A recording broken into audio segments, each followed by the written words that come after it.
লাচ্ছা সেমাই রান্না করবো। এই জন্য একটা পাতিলে দুধ দিয়েছি আর চিনি দিয়েছি, 1 চিমটি পরিমাণ লবণ দিয়েছি, এলাচ, ফল, লবঙ্গ, তেজপাতা, দারচিনি ঘন হয়ে গিয়েছে।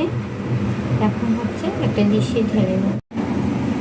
অনেক ঘন হয়ে গিয়েছে। এখন হচ্ছে ডিশে ঢেলে নেব, তারপর লাচ্ছাটা দিয়ে দেবো। ঠান্ডা হয়ে গেলে লাচ্ছা বানানোর জন্য হচ্ছে একটা বাটি নিয়েছি, বাটি কাভার ধুয়ে নিলাম, বাটিটা ধুয়ে নিয়েছি। আর হচ্ছে মিনার লাচ্ছা সেমাই নিয়েছি। এটা আমার কাছে অনেক মজা লাগে খেতে, মানে হালকা ঘিয়ে ভাজা, এটা কিন্তু অনেক মজা। আর দিয়ে দেবো হচ্ছে এই ড্রাই ফ্রুটসগুলো। এখন হচ্ছে দুধটা ঢেলে নেবো।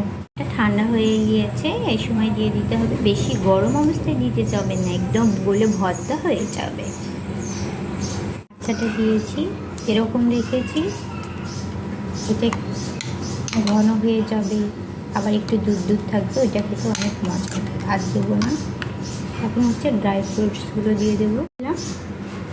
ড্রাই ফ্রুটস, কাজু বাদাম আস্তে আস্তে দিয়েছি। এটা অনেকটা টেনে যাবে, একটু দুধ দুধ থাকবে, খেতে অনেক মজা লাগে। পরে দেখিয়ে দেব। এখন হচ্ছে ঢাকা দিয়ে রেখে দেব। আচ্ছা, সময়টা সেট হয়ে গিয়েছে, ঠান্ডা হয়ে গিয়েছে, এখন ফ্রিজে রেখে দেবো।